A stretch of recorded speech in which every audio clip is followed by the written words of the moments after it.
I'm convinced that all philosophical arguments ultimately bottom out in a seeming, that is to say, a claim about the way something seems.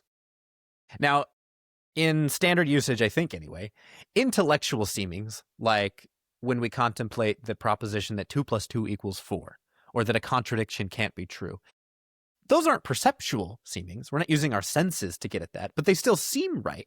And so philosophers call that an intuition. So intuitions are subsets of seemings. And then there are perceptual seemings. It seems to me that there's an iPhone camera about 2 feet away from my face.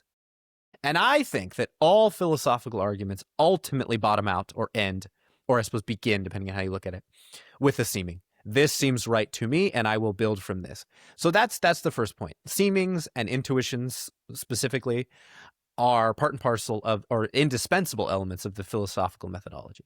But from there, how do you build from the seemings? You do so through deductive or inductive arguments. And you aim to connect things together through conceptual analysis in as clear a way as you can. So a lot of what philosophers do is they think about problems and try to carefully discern their conceptual implications as compared to the scientist, for example, who has like empirical data to go on.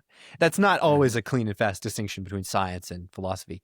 But often what the philosopher does is they take these very base level seemings and they say, what follows from this? And the reason that can still be productive, even if two people claim to have two different seemings about, say, whether there's free will, is they might have a lot of other shared sets of beliefs about what seems right that they can then argue about whether or not those shared sets support the initial seeming or not, whether there's free will, for example.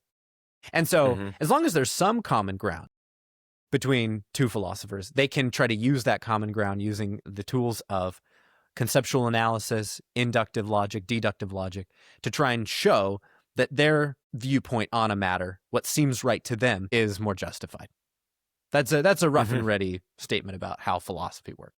When you say that there are seemings, it sounds very extremely subjective. It's you have those seemings, I have another point of view, and so on. But I think what you mean is most people would use some kind of things that we consider as true. And it might be that it's more objective than just the subjective view that you have on the topic, right?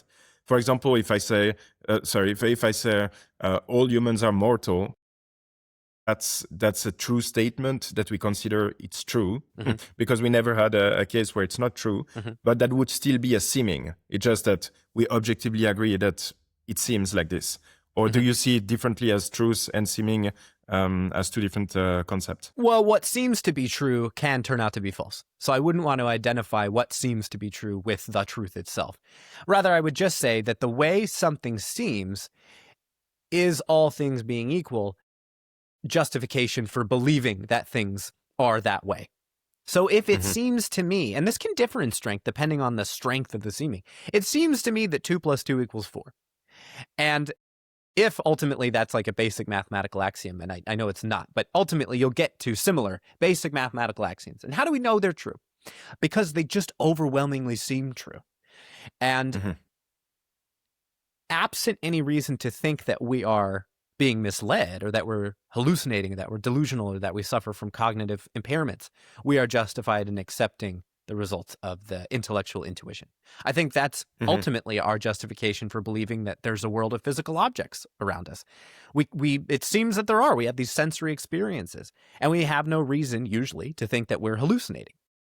So I think that ultimately is what lies at the foundation of all of our knowledge and all of our beliefs. And I think that while initially that might make the foundations of our knowledge sound rather tenuous, I think that once we come to realize that the principles of logic and mathematics ultimately have as their justification the seeming, I think you should reason in reverse. Okay, so it must be that seemings as such can yield quite secure knowledge.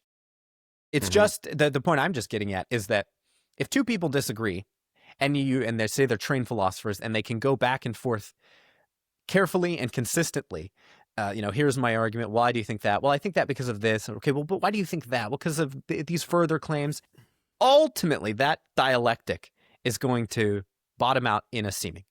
Now, hopefully, it's one that the two people share, and then they can build from that to try and get to consensus further down the line. But they might not. It might just be that at base, the viewpoint seems different. The relevant proposition, its truth seems different to these two people.